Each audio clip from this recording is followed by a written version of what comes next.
Hilton brings you new ways to stay, with experiences that let you capture the glory days. Introducing the Graduate Hotels. Each inspired by local college towns, these stays are always original and never boring. Get in touch with traditions all across the country and enjoy a stay that's a class above the rest. Book at Graduate Hotels with Hilton Honors Points at Hilton.com. It's a win-win. Hilton, for the stay. This message is brought to you by Abercrombie Kids, where the activewear is made for every summer activity, so your mini-me can bring their personal best. Summer days are always an adventure, from day camp to rec leagues and pool days. Abercrombie Kids has the shorts, tees, and swim to keep them comfy and keep up with them. Get everything for the entire summer at Abercrombie Kids. Shop in-store, online, or in the app. Welcome back, True Crime Army. I am your host, Margot, and this is Military Murder, a show where I focus on crimes committed by military members and veterans. If you are a longtime listener, you know that you do not have to know anything about the military to listen. And if you're new here, I hope you'll stick around if you are a news junkie like me and you like to know as many details as possible of cases covered on the news. Also, just a housekeeping note, for the next few months, my release schedule is changing slightly. I will be releasing every other week to allow time to catch up on missed episodes. Mostly, though, I'm doing it because my kids' sporting events and performing arts schedule is a little hectic in the spring, and I want to be sure to be present for my girls as much as I can, of course, while they're still young. So I hope you'll stick around despite this small change. Okay, let's get started on today's episode. So I don't often cover non-US cases because it is typically really difficult to find reliable online sources for overseas cases. But today's case was so gruesome and vile that the British media went into a frenzy. With that, join me today as I tell you the very tragic case of the Hunt family murders. This case has been dubbed the Crossbow Killings. Now, let's dig in. Military murder is an independent project and is not endorsed by the Department of Defense or any military component. The views expressed are those of the host. The content of this podcast is not meant to be legal or medical advice. Warning, this episode contains graphic details of murder and is not suitable for young listeners. Listener discretion is advised.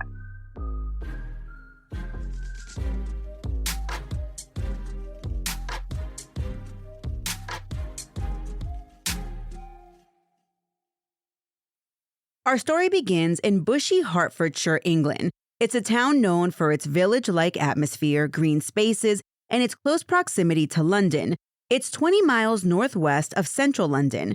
Bushey offers a suburban feel, but with easy access to urban amenities.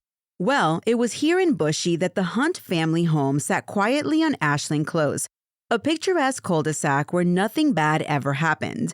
It was a warm summer day, July 9th, 2024, and the Hunt family was living their lives. The Hunt family was made up of Father John, Mother Carol, and their 3 adult daughters, Hannah, Louise, and Anna. Father John Hunt was a famous horse race commentator for BBC, and he wasn't home that day. Carol was home taking care of a few things. Louise was at work, but only a few steps from the main Hunt house, as Louise was running a business from a small building or kind of like a condo behind the home.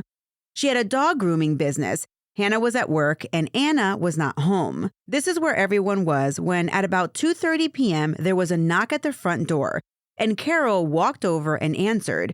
She saw that it was her daughter's ex-boyfriend, a man named Kyle Clifford. She wasn't too fond of seeing the guy, and her reaction was actually caught on the family security footage.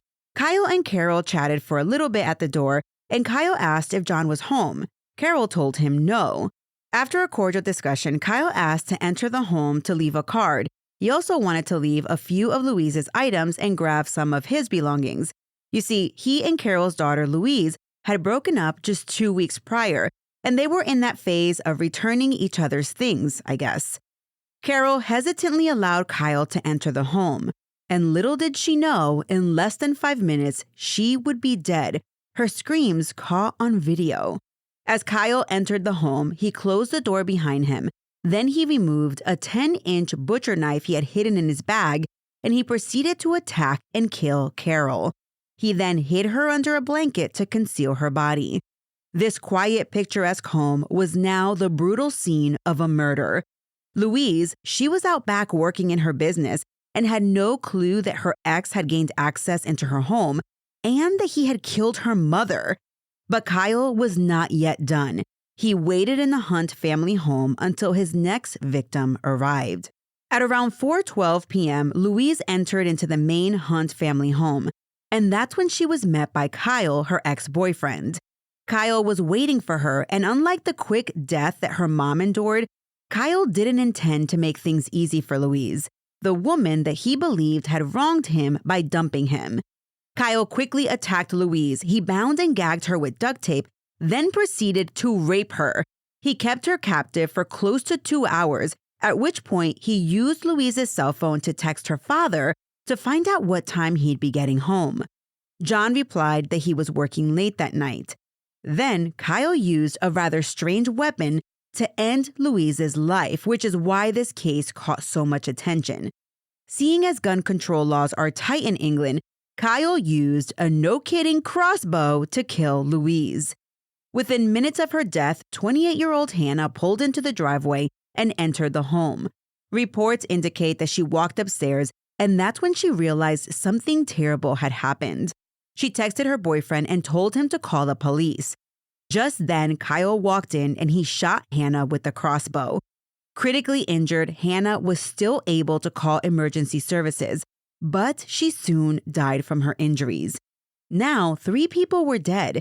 It is believed that Kyle intended to continue to lay in wait until John arrived home to kill him as well. But since Hannah had dialed 999 and her boyfriend had taken swift action as well and called authorities, the police were now on their way. And that's when Kyle fled the scene, and 20 minutes later, authorities made the gruesome discovery of a triple murder on the quiet cul-de-sac at Ashlyn Close.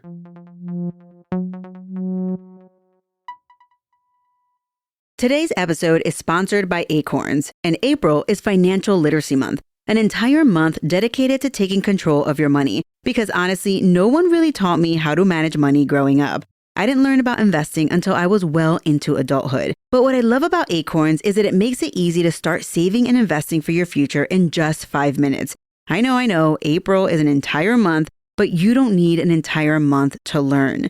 You don't need to be an expert. Acorns recommends a diversified portfolio that matches you and your goals. You can start with just your spare change, and you don't need a lot of time. Setup takes just 5 minutes because I know that your time is precious.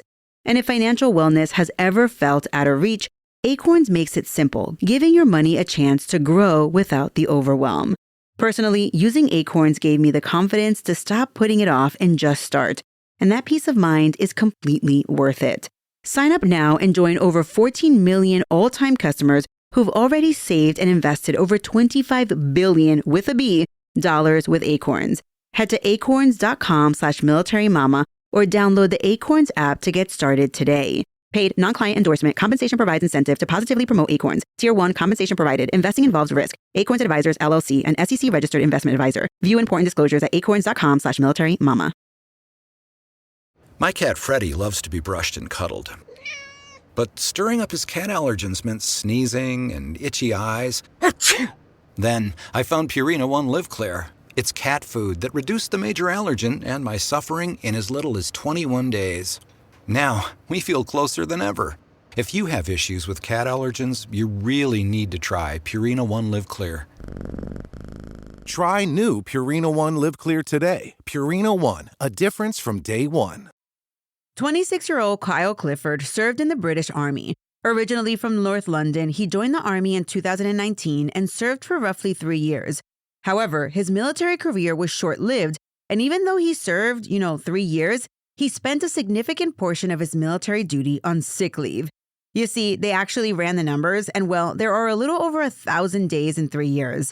Well, of those, Kyle was on sick leave for close to 300 days. Woof. Basically, we call that malingering in the United States. But let's move on. It appeared that Kyle's superiors did not like him, as they described his military career as, quote, wholly underwhelming, end quote. In a nutshell, they said he was not suited for military service because he had no care or concern beyond himself. Ouch. After leaving the Army, Clifford struggled with civilian life. He lost his job and exhibited behavioral issues that concerned those around him. Friends recounted that he often bragged about violent road rage incidents and seemed to view violence as acceptable, reflecting a troubling mindset even before the crimes. Clifford was one of 3 siblings. He was especially close to his older brother Bradley. And Bradley, well, he was not a good guy either. In fact, he's currently serving a life sentence in prison for a 2018 murder after deliberately running over 2 teenagers during a dispute. Clifford visited his brother bi-weekly and never condemned his brother's actions. So let me tell you a little bit more about the victims. Carol Hunt was 61 years old and she was well known and loved in her community. She was the wife of BBC horse race commentator John Hunt. 28-year-old Hannah Hunt was the Hunt's eldest daughter. She worked full-time and lived in the family home. 25-year-old Louise Hunt was the Hunt's youngest daughter. She ran a dog grooming business out of a studio in the family's garden. John was not home on the day of the murders as he was working, and Amy was not home that day either. So, how did Kyle Clifford and the Hunt family come to be in each other's lives? Well, in December of 2022, both Kyle Clifford and Louise Hunt took to a dating app to find love, and that's where they found each other. Both are very attractive, and after speaking on the app for quite a while, they met in person. And well, the rest is history. At first, like most relationships, everything was peachy, so much so that Louise felt comfortable enough to introduce Kyle to her family in May of 2023. But soon, Kyle began to show his true colors. There was just something about Kyle's behavior that made Louise's family and friends uneasy. At one point, Louise confided in a friend that Kyle had a nasty temper and he had a hard time controlling his temper. People noted that Kyle was just overall mean. He often made racist, misogynistic, and transphobic comments, and he often belittled his girlfriend regardless of who was there.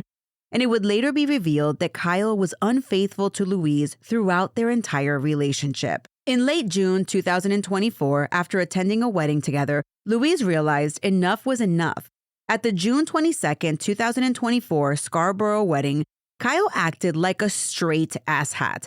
At the wedding, he belittled Louise by boasting about sleeping with other women, and he even mocked her cooking. Well, after encouragement that she could do way better than Kyle, Louise finally called it quits with Kyle. The exact date of the breakup was June 26, 2024. The decision must have been difficult for Louise because 5 days before the murders, Louise opened up her phone and wrote a note titled, "When You're Sad, Look." In the note, she noted all the bad things about Kyle as cons, including how he was a bigot and how he was cruel. Well, apparently, Kyle couldn't take no for an answer, and even though he was seeing other women even after the breakup, he decided that Louise and her family must pay for breaking his heart.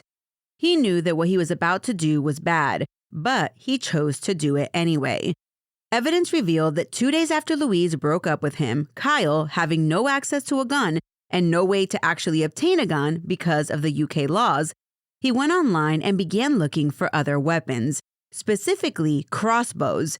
He also went to Tool Station, a local store in Enfield, and bought some rope. But wait, he didn't just hole up at home while plotting his deadly crime. Outwardly, he socialized, hung out with friends and family, and seemed completely normal. In addition to online shopping for a crossbow, he also indulged in violent pornography. On July 1st, Kyle spoke to his brother Bradley in jail. He told him that he planned on getting a crossbow. Bradley told his brother, "You can't just order a crossbow, bruh." Kyle didn't care what his brother said. He was at least going to try. On July 3rd, he ordered a high-powered compound crossbow and 6 bolts via an online tactical gear retailer. This came out to roughly 350 British pounds. He also ordered a CO2 Glock air pistol online, but that was never delivered. 3 days later, he purchased a 10-inch butcher's knife. He also went about shopping for his other plot tools, including duct tape and gasoline cans.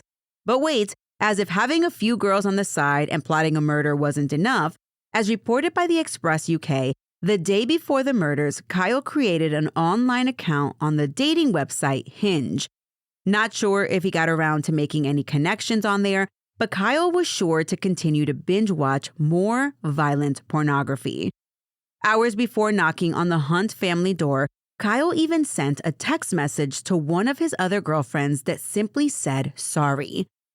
On the morning of the murders, July 9th, witnesses recalled that Kyle acted normal. He visited a garden center with his family at 9 a.m., doting on his young niece, giving off no hint of the carnage he was planning for later that day.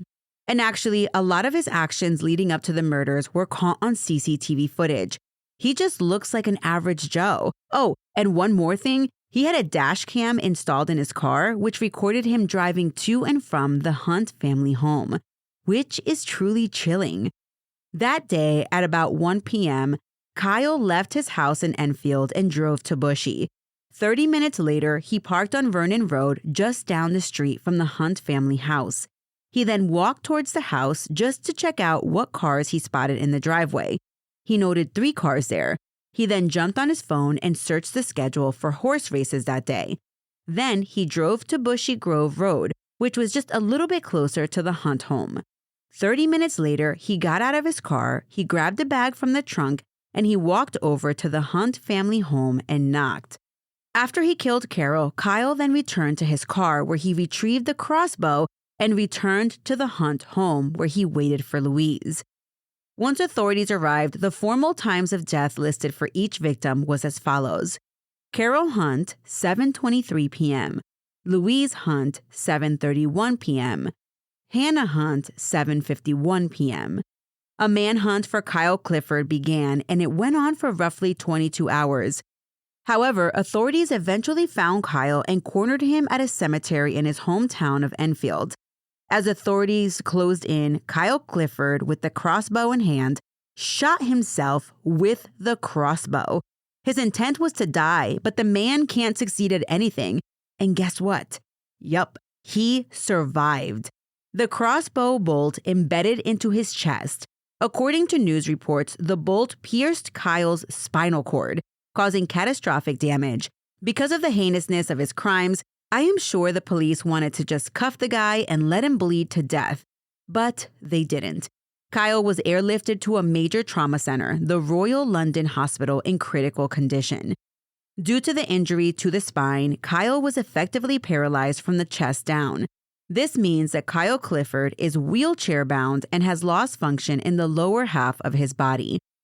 Because of his injuries, Kyle could not be immediately interviewed or charged in the usual manner that most suspects would. For 10 weeks, Kyle remained in the hospital under police guard. It wasn't until September of 2024 that police finally had an opportunity to interview Kyle. During that initial interview, Kyle sat there with his stupid face in his wheelchair, and he answered mostly no comment when asked about the murders. So at this point, you might be wondering how Kyle's paralysis affected the court proceedings.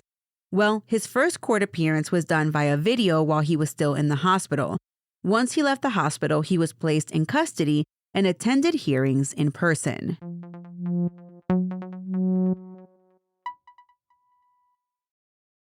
How does PwC take your company to the leading edge?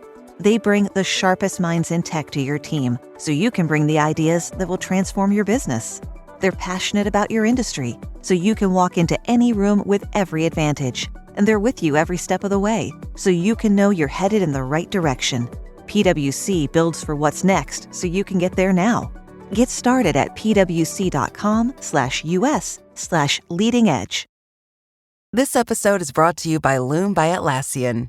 Are you feeling stuck at work? Get your team unstuck with Loom video messaging and move work forward. Use Loom to simultaneously record both your screen and yourself to share a quick update, provide feedback, train a colleague, and everything in between. Plus, add Loom AI to your meetings for instant written notes and recordings. Try Loom today at Loom.com. That's LOOM.com. So let's talk about the investigation and charges. In the wake of Clifford's arrest, Hertfordshire Police and the Major Crime Unit undertook a comprehensive investigation. Forensic teams examined the Hunt family home, recovering the murder weapons, which were the crossbow and the bolts and the butcher's knife, as well as collecting other evidence of Clifford's crimes, which included family surveillance footage. Detectives also searched Clifford's residence and digital devices, uncovering disturbing details of his preparations and state of mind. Notably, investigators found what appeared to be a suicide note on his phone, where he reflected on the breakup and wrote tellingly, quote, "I know there are healthy ways to get over this. I just simply don't want to," end quote, indicating a conscious decision to embrace violence and despair. Within days, police formally charged Kyle Clifford in connection with the attack. He was charged with 3 counts of murder for Carol, Louise, and Hannah, 1 count of rape for the rape of Louise, 1 count of false imprisonment for restraining Louise, and 2 counts of possession of an offensive weapon for the crossbow and the knife. Given the gravity of the crimes, the case was sent straight to the Crown Court. Clifford made initial appearances in Magistrates Court, which is a formality for serious charges in the UK, and was quickly remanded into custody pending trial.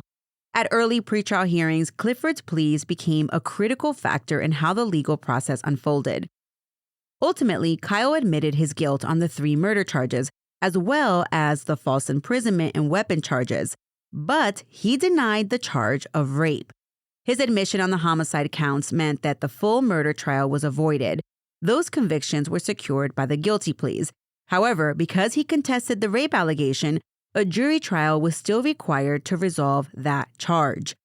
While preparing for trial, prosecutors assembled a strong case, not only to prove the rape, but to present the context of Clifford's actions. They had DNA and forensic evidence from the crime scene, and the harrowing testimony to establish the sexual assault. Immediately, even though Clifford had pled guilty to the murders, the prosecution was determined to have the rape charge heard to ensure full accountability. Alison Morgan, KC, the lead prosecutor, argued that the rape was a crucial part of the crime spree, describing it as an integral element of Clifford's prolonged incidents of violence driven by vengeance. The Crown Prosecution Service, CPS, their decision to proceed with the rape trial despite the guilty pleas on the other counts underscored the seriousness of that offense. As a CPS spokesperson later noted, this decision was vindicated when the jury ultimately convicted Clifford, ensuring that the truly inhumane crimes he committed were fully addressed by the justice system. The trial on the rape charge took place at Cambridge Crown Court in early 2025. By this time, Clifford had recovered physically and was fit to stand trial, but he chose not to attend the proceedings in person. In the UK, defendants can be tried in absentia if they deliberately absent themselves, and Clifford refused to leave his prison cell to face the court, which just goes to show you what a coward this guy is. The judge proceeded with the trial without him present, a decision that grew criticism of Clifford as cowardly, and we're going to discuss this a little bit later. During the trial, which began in late February and continued into early March 2025, the prosecution laid out the full story of Clifford's crimes for the jury. Even though the murders were not in dispute because the guy pled guilty, the court still heard details of the entire incident because of how interwoven the rape was with the killings. Jurors were presented with forensic evidence and witness testimony establishing that Clifford had sexually assaulted Louise Hunt amidst the attack. They learned how Clifford had become enraged by the breakup and carefully planned and executed the murders on July 9, 2024. The prosecution described how Clifford first deceived and killed Carol, then attacked Louise in a calculated, punitive manner, and finally gunned down Hannah with the crossbow. Alison Morgan, KC, characterized the rape as a violent sexual act of spite, emphasizing that Clifford's violence was not only homicidal, but also sexually sadistic. The trial also revealed Clifford's mindset leading up to the crimes. Though the focus was the rape charge, the prosecution was allowed to introduce some evidence of his premeditation. Jurors heard, for instance, that in the days before the attack, Clifford conducted internet searches for crossbows and even watched pornography that fetishized violence. However, not all relevant information was disclosed to the jury. One striking revelation emerged after the jury delivered its verdict. Clifford had consumed online content from the notorious misogynist influencer Andrew Tate shortly before the murders. Court documents later showed that within 24 hours of the murders, Clifford watched up to 10 videos of Tate, who is often criticized for promoting violence and hatred toward women. The prosecution believed this fact illustrated Clifford's state of mind. Quote, how he views women and why sexualized violence was an important part of the attack, end quote. And they were basically suggesting that Tate's content may have reinforced Clifford's resolve. However, the trial judge said, no. Mr. Justice Joel Benathan ruled this evidence too prejudicial to present to the jury, noting that Tate is almost a poster boy for misogynists and that mentioning him during the trial might distract or bias the jurors. As a result, the jury was not aware of the Tate videos, and they based their decision strictly on the direct evidence of Clifford's actions. After hearing all the admissible evidence and the compelling testimony of what happened that day, the jury retired to deliberate on the rape charge. In early March 2025, specifically, it was reported that it was March 6, the jury returned with a guilty verdict, finding that Clifford did indeed rape Louise Hunt during his brutal attack. This verdict added one more life-damning conviction to the murders he had already admitted to. It also validated the prosecution's insistence on seeking justice for the sexual violence, not just the killings. Throughout the trial, and even at the moment of the verdict, Clifford remained absent from the courtroom. His refusal to face the jury or the surviving victim's family was noted by many. The empty dock highlighted a disturbing trend of convicted killers avoiding court at the end of their trials, an issue that sparked public debate in the UK about whether laws should be changed to compel offenders to appear for their victims' sake. Indeed, Clifford's absence was felt as the Hunt family and others watched justice unfold without the man responsible even looking them in the eye. With the trial concluded and Clifford convicted on all counts, the case moved to the sentencing phase. On March 11, 2025, at Cambridge Crown Court, Justice Joel Benathan formally sentenced Kyle Clifford for his crimes. In the UK legal system, sentencing for murder is done by a judge. There is no jury involvement in sentencing. Murder carries a mandatory life sentence, but judges have discretion in setting a minimum term or, in the most serious cases, imposing a whole life order, basically meaning no possibility of parole. The sentencing hearing also includes victim impact statements, a standard part of UK sentencing for serious crimes. John Hunt and his surviving daughter Amy both gave moving statements about the profound loss Clifford caused. John Hunt directly addressed his family's killer, despite Clifford's absence, calling him a psychopath and telling him that hell will roll out the red carpet for you when his judgment comes. Now, let me read you that portion of the testimony verbatim because it is just so tragically good. John said to Kyle, quote, "Just remember one thing, whatever misery lies ahead for you, on your dying day, there will be no release for you. The screams of hell, I can hear them now when they roll the red carpet out for you. Your miserable fate will last for eternity," end quote. Amy asserted her family's humanity in contrast to Clifford's lack of it, saying her family is human, whereas Clifford plainly is not. These statements brought the personal reality of the tragedy into the courtroom, moments before Justice Benathan delivered the final sentence. Given the severity of Clifford's offenses, the judge determined that nothing short of the maximum punishment was appropriate. Clifford was sentenced to life imprisonment with a whole life order for 3 murders. This means he will spend the rest of his natural life behind bars with no eligibility for parole. He will never be released except potentially in extraordinary compassionate circumstances that are exceedingly rare. And by the way, I will link the judge's direct statement in the show notes. Whole life orders are reserved for the most serious crimes, mostly murder. And Clifford, quote, ticked all the boxes, end quote, for it, as a legal analyst observed. The judge cited the multiple victims, the premeditation and planning involved, the extreme violence, and the psychological torment inflicted as factors justifying this ultimate whole life order sentence. In addition to the life terms for murder, Justice Benathan imposed sentences for other offenses: 20 years for the rape of Louise, a term set to run concurrently with the life sentences, as well as lesser concurrent terms of 1 year each for the 2 weapon possession charges, the crossbow and the knife, and 8 years for the false imprisonment of Louise. Though those additional sentences are largely symbolic given the whole life order, they do serve to formally recognize each aspect of Clifford's criminal conduct. During the sentencing hearing, the judge offered remarks explaining his decision. and addressing Clifford in absentia. He made clear that Clifford's military service, which might in other cases be a mitigating factor, carried absolutely no weight here, and that was due to Clifford's poor record and heinous actions. He said, quote, "Not in your case," after noting that ordinarily a military background could be significant mitigation. The judge highlighted how Clifford had been essentially a failed soldier who feigned illness to avoid duty, underscoring his selfish and unremarkable character long before the murders. One particularly powerful moment in court was when Justice Benethan addressed the fact that Clifford wasn't there.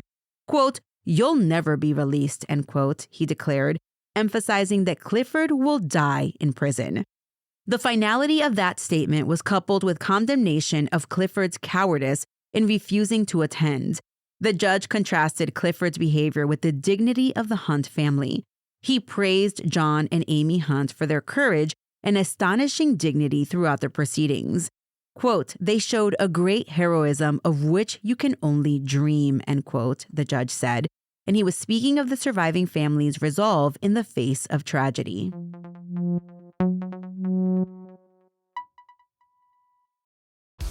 This episode is brought to you by GM Genuine Parts and AC Delco.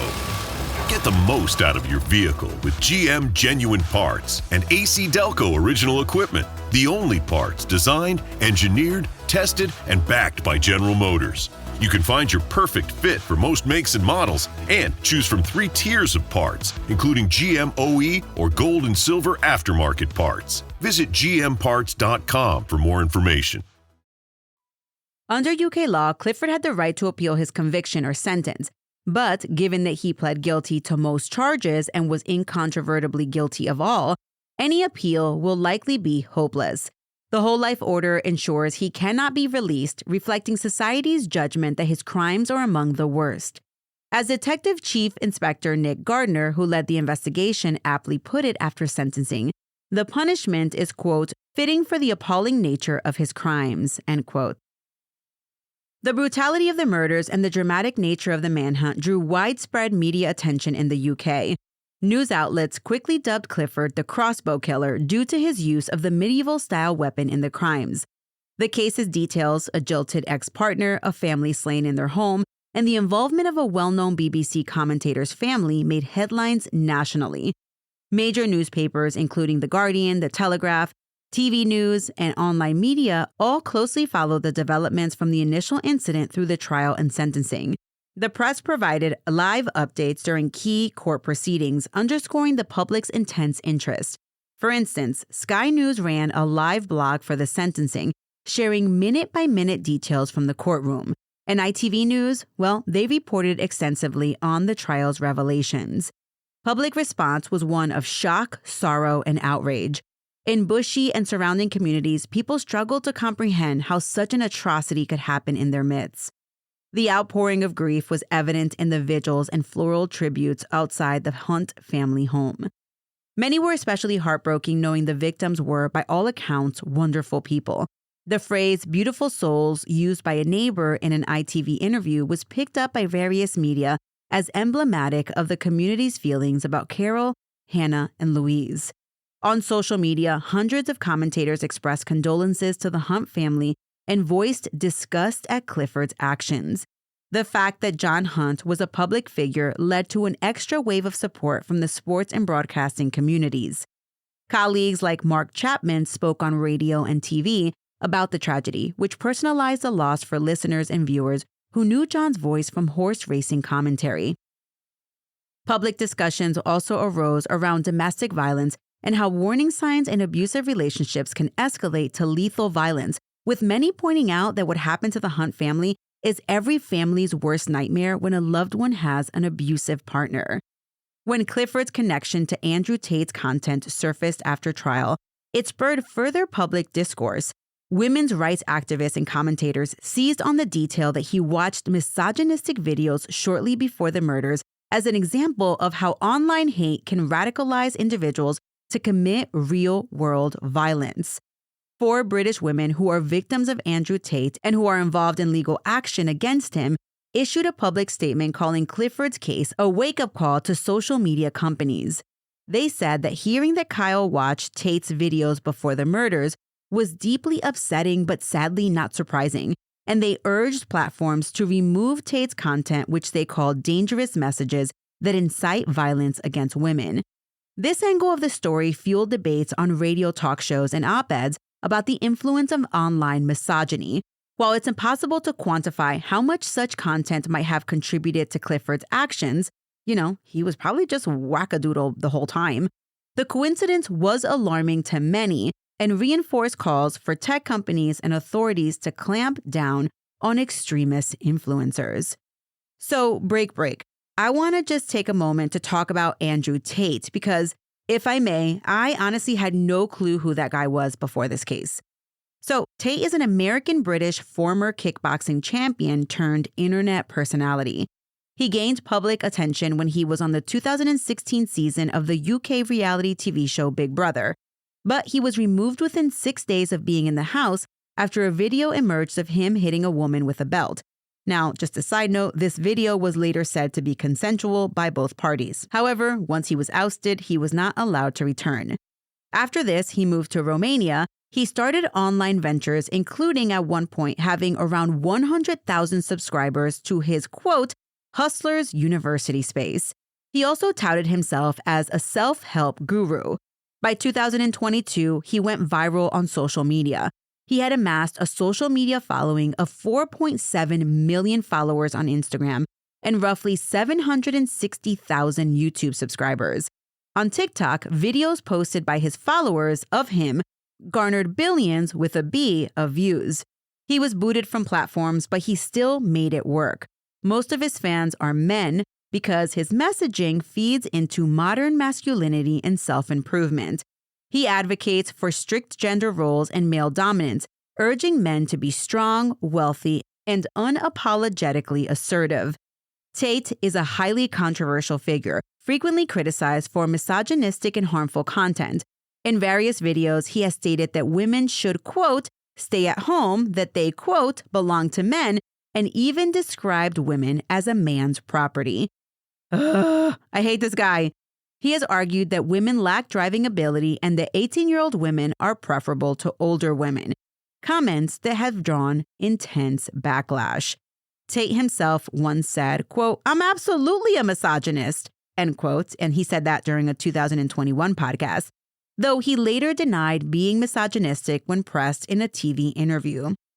Critics accused Tate of advocating violence against women and spreading dangerous narratives about male entitlement. These statements led to banishments from major social media. Twitter first banned Tate in 2017 after he tweeted that women should, quote, bear some responsibility for sexual assault.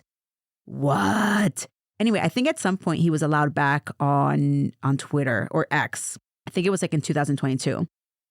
In mid-2022, campaigns by activists and public pressure prompted Meta and other companies to remove Tate from Facebook, Instagram, TikTok, and YouTube for violating policies on hate speech and misogyny. In addition to online infractions, Tate has faced legal issues. In December of 2022, Romanian authorities arrested Tate along with his brother Tristan and 2 others on suspicion of organized human trafficking, rape, and coercing women into sexual content. Prosecutors allege the Tate brothers operated a trafficking ring that lured young women into exploitative webcam work, citing at least 6 or 7 alleged victims. In June of 2023, formal charges were filed in Romania. Tate denies all allegations, and the case is ongoing as he awaits trial. Of course, he was released from house arrest until judicial supervision. Woof. So, after learning all of that, I can see why the judge did not allow any mention of Andrew Tate at Kyle Clifford's trial. Sorry for the tangent, but I really wanted to know, and maybe 1 or 2 of you did as well. All right, so let's move on. Throughout the coverage of the Hunt triple murder case, Clifford was universally portrayed as a calculated killer motivated by spite. Some tabloids and commentators even labeled him pure evil, which he was. The revelation that his own brother was a convicted murderer added a grim curiosity factor, with headlines noting the killer brothers and the family's violent legacy. However, the primary media narrative stayed focused on justice for the victims, and the grief of the surviving family members. From a societal standpoint, the Clifford case had a significant impact. It stirred conversations about the intersection of toxic masculinity, mental health, specifically dealing with rejection, and violence. The sheer brutality using a crossbow and a knife in a suburban home was a reminder that extreme violence can erupt in any community. The story of the Hunt family also resonated widely, a kind, loving family destroyed by an abusive ex. Their grace and dignity, especially John Hunt's moving public statements, won admiration. In court, John Hunt told Clifford that while he will be forgotten, the memory of Carol, Hannah, and Louise will be kept alive by those who loved them. The Hunt family's strength in the face of evil was a recurring theme in news reports and was held up as an example of resilience. Thank you so much for stopping by to listen. This was an extremely tragic case, and the fact that it was so many murders at once, the weapons that were used, and just how calculated the killer was, that really brought the media involvement into this case to just kind of another level.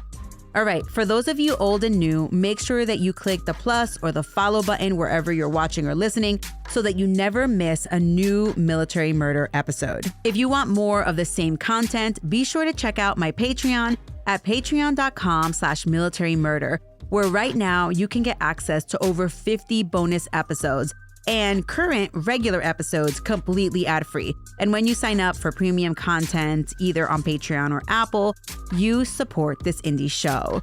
My sources for this case include reporting by the Evening Standard, the Irish News, the Independent, AP News, Sky News, ITV News, The Telegraph, the Daily Mail, and the trial and sentencing coverage, and official statements made by the Crown Prosecution Service. Military Murder is a Mama Margot production. The theme music was created by Ty-Ops. Until next time, remember, you never really know what someone is capable of, so remain vigilant always. You have a fabulous week, and I'll keep digging to bring you another military murder story next time.